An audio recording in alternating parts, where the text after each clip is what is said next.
కేంద్ర ప్రభుత్వం తెస్తున్న డీలిమిటేషన్ బిల్లును ఇండియా కూటమి వ్యతిరేకిస్తున్నట్లు తెలిపారు ఏఐసీసీ చీఫ్ ఖర్గే.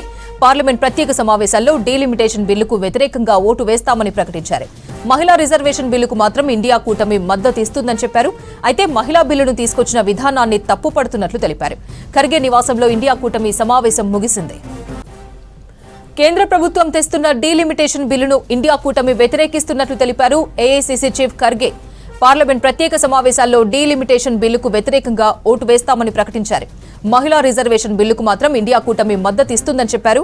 అయితే మహిళా బిల్లును తీసుకొచ్చిన విధానాన్ని తప్పుపడుతున్నట్లు తెలిపారు.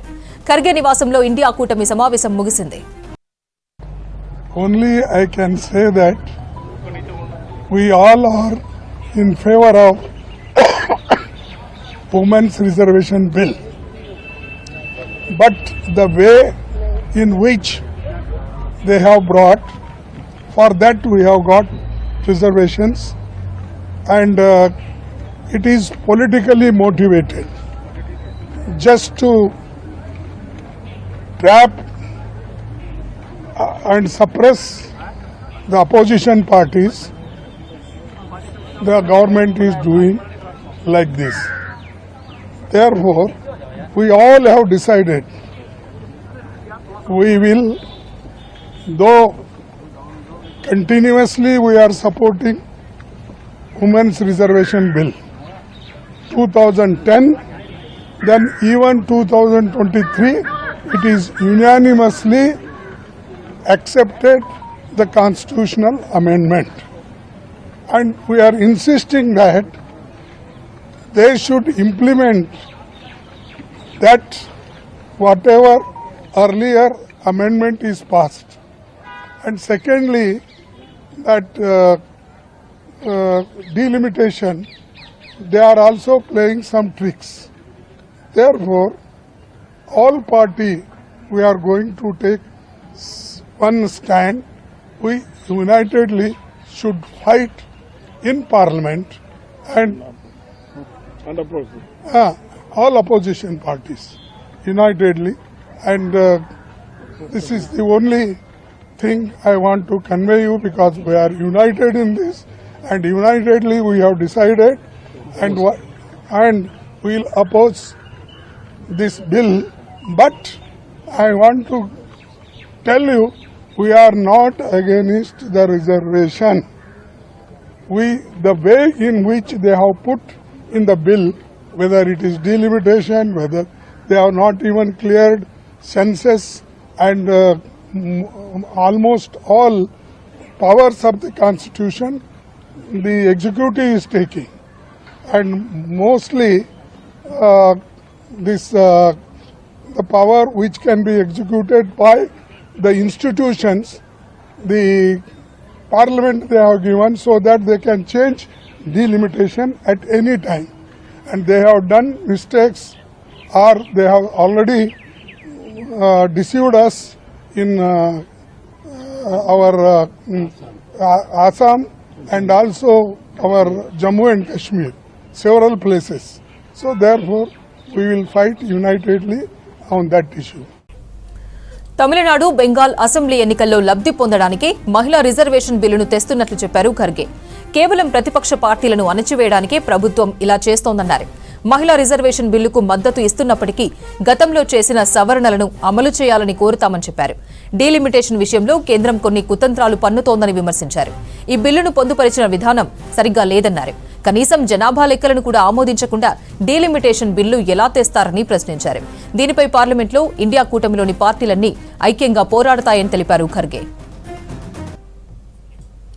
కేంద్ర ప్రభుత్వం తెస్తున్న డీలిమిటేషన్ బిల్లును ఇండియా కూటమి వ్యతిరేకిస్తున్నట్లు తెలిపారు ఏఐసీసీ చీఫ్ ఖర్గే. పార్లమెంట్ ప్రత్యేక సమావేశాల్లో డీలిమిటేషన్ బిల్లుకు వ్యతిరేకంగా ఓటు వేస్తామని ప్రకటించారు.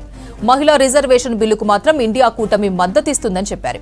అయితే మహిళా బిల్లును తీసుకొచ్చిన విధానాన్ని తప్పుపడుతున్నట్లు తెలిపారు. ఖర్గే నివాసంలో ఇండియా కూటమి సమావేశం ముగిసింది. తమిళనాడు బెంగాల్ అసెంబ్లీ ఎన్నికల్లో లబ్ధి పొందడానికే మహిళా రిజర్వేషన్ బిల్లును తెస్తున్నట్లు చెప్పారు ఖర్గే. కేవలం ప్రతిపక్ష పార్టీలను అణచివేయడానికే ప్రభుత్వం ఇలా చేస్తోందన్నారు.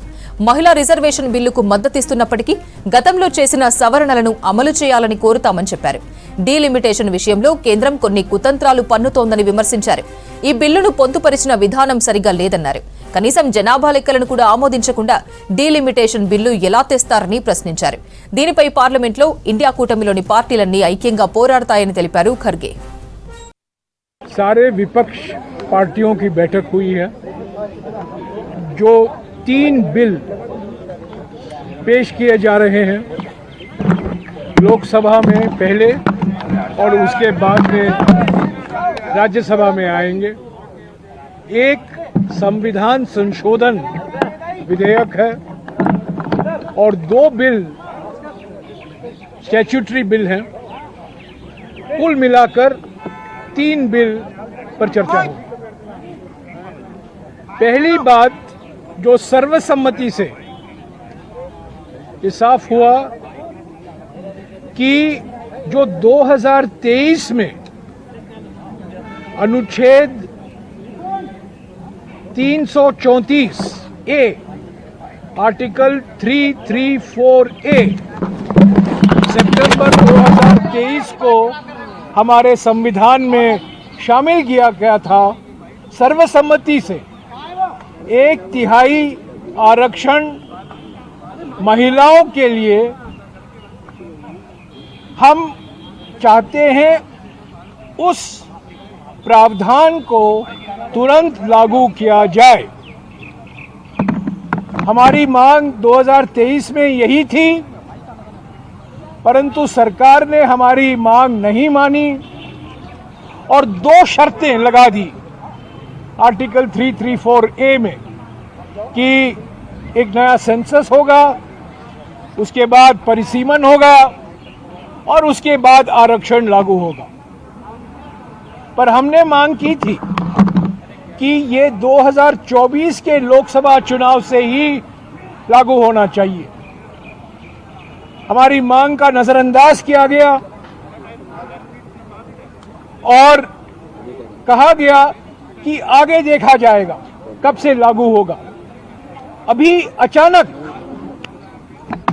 सरकार ने तय किया है, पश्चिम बंगाल और तमिलनाडु के चुनाव प्रचार चल रहा है. बीजेपी की जीत निश्चित होने वाली है. दोनों राज्यों में जीत होने वाली है.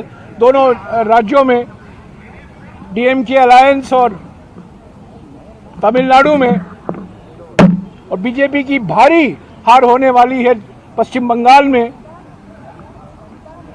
इस चुनाव प्रचार के बीच ये 3 बिल लाया जाता है और बड़े गलत तरीके से महिला आरक्षण और परिसीमन के बीच में एक जोड़ा जाता है. और एक ही संविधान संशोधन बिल है जिसमें परिसीमन का प्रावधान है और महिला आरक्षण का प्रावधान. ये परिसीमन बड़ा खतरनाक है